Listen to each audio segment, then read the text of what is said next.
Whoa, whoa, what are you doing here, guys? What are you doing?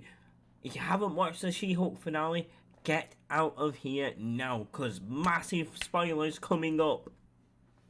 Okay, so now that the spoiler warning's over, I was right, motherfuckers. Yes, this guy right here, dirtbag. Absolute dirtbag. Intelligentsia, just a sexist cult of men who just don't respect women and who think that the male counterparts of their heroes are better. Not because they're female, just they are better. Shut up, you're a sexist. Anyway, we find out that this guy here, this douchebag, Hulk King, in charge of the whole intelligentsia site, set up to ruin Jen's life. We find out it was quite upsetting. In episode 7, Jen kind of hulks out at the Lawyer of the Year event gala, whatever they want to call it. Intelligentsia copied her phone. Josh was a spy all along, which I kind of got from the gist of him just being like, oh no, I don't want to see you in She-Hulk form, I just want Jen. Yeah, whatever, mate, whatever. And it really got to me that he got there. Anyway, he made a sex tape of Jen, they showed it at the gala. Jen hulked out, smashing, rumbling the building. Quite cool to see, actually. Jen finally hulking out. And, yeah, we start the finale with Jen being in the Supermax prison that the Abomination was in. And basically, it was because of this guy. So, he basically orchestrated the attack on Jen. And, just horrible. Anyway, so we get to it. And we get to Jen no longer being able to transform into She-Hulk because of the inhibitor that they put on Abomination. So she has kind of like a mental breakdown. She goes to the retreat where Emil Blonsky is, and everything like that. And she finds out that Intelligentsia are there. She don't find this out on her own though. Nikki and Pug are there, as they call him. And basically they're infiltrating this meeting so that they can find out who Hulk King was, and Todd admits he's Hulk King and the admin and everything like that. They have a meeting and Emil Blonsky walks in full Abomination and high fives people, and you know and it's really important to note he's not a bad guy here. Todd is, but he is. Abomination isn't. It's quite weird.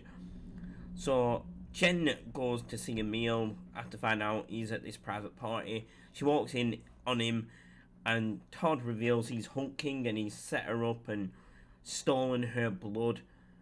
And his scientists have managed to synthesize it so that it will work with him.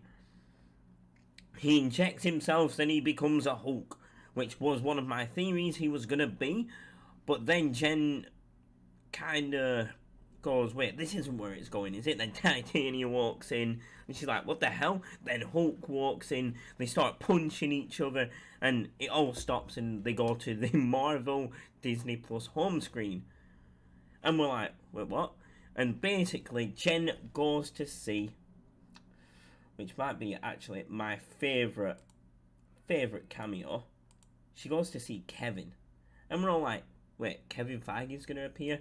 No, this is Kevin. This is Kevin. So it's an AI that runs the Marvel Studios, and she walks in and she goes to the writers, and one of the writers is like, you can't see Kevin. I will literally kill you to defend Kevin. And it's like, whoa. But anyway, she goes to see Kevin and says, well, one, Hulk shouldn't be there, and Kevin just goes, yeah, but Hulk needs to come back to reveal, and she goes, whoa, whoa, whoa, save it. And then she says, Abomination shouldn't be in Abomination form, he should be Emil Blonsky, because he's worked so hard to reform himself, so they changed that back. And she doesn't want Todd to inject himself with her blood, which set the whole thing back, and she wanted it to pay out how she wanted it to pay out, like an attorney, lawyer, funny show.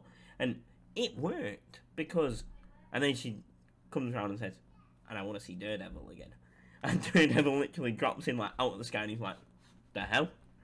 But anyway, it's so good to see that it's taking that change, and she mentions how all the Marvel Cinematic Universe is just a rinse and repeat.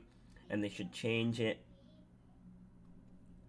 And yeah, they do change it, and I'm gonna leave you on this guy because I still hate him. Todd goes to prison. Emil Blonsky goes to prison. Then Bay drops in. Daredevil himself drops in from out of nowhere. He's like, the hell? And they talk. They go back to Jen's house. Matt spends the week there. You know, it's kind of like the dating. It's really cool to see. And everything like that. And then Mark Ruffalo's Hulk turns up and says, I've got something to tell you. And I couldn't find a picture good enough to blow up and make it look alright. But Scar is now in the MCU. Hulk's son, which I theorised was what was going on with Hulk. And I was so, like, woof, I was on the money. What I wasn't expecting is the end credits. Wong turns up and takes Emil Blonsky out of prison to Comatage. And Emil Blonsky on the nose just goes, what took you so long? Well, you were pulled into another show, weren't you? And it's like, oh. But yeah, it was really fun. I enjoyed the finale. I enjoyed them putting kind of the Marvel Cinematic Universe rinse and repeat aside and doing a new thing where She-Hulk actually goes into the real world and everything like that. And it was quite fun. It's good to see that Scar is finally in the MCU. Hulk is going to be there. Will they adapt a World War Hulk storyline? Yet to be seen. They kind of are doing the whole storyline as a misconstrued adaptation, I would say. But where I think it's going to go from now is Hulk and the Agents of Smash, which was a cartoon, if I'm not mistaken, which was She-Hulk, Red Hulk, Scar, another blue guy, I can't remember the name, and someone else. And basically they were like the Avengers, but like the Hulk kind of Avengers. And I really hope it goes that way, but another way I would want it to go is She-Hulk turn up in Daredevil Born Again, or the West Coast Avengers. I think that'll be a really smart move for Hulk to set up all these different branches of Avengers to help the world as it's needed. Like, you have the Avengers, but they can't be there whenever like that. So some of them can, some of them can't, but it would be good to have branches of the Avengers that would all come together in Avengers Secret War and everything like that. These branches like the West Coast, East Coast, everything like that. Oh, it would just be so good to see, like, everyone just turn up.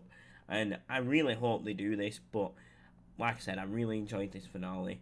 I'm leaving you with this picture because, look at it, it's just a wholesome picture. I love the fact that Daredevil is a beautiful man. She-Hulk is a beautiful woman. And boom, they make beautiful babies, as the dad says in the finale. And I love Daredevil's design choice. The yellow and red costume from the comics is really cool. But no, I'm glad I was right about them theories. Thank you for watching. If you enjoyed, please like, subscribe, and tune in for more Marvel videos coming soon, because hopefully there's more stuff coming out. Thank you, and goodbye.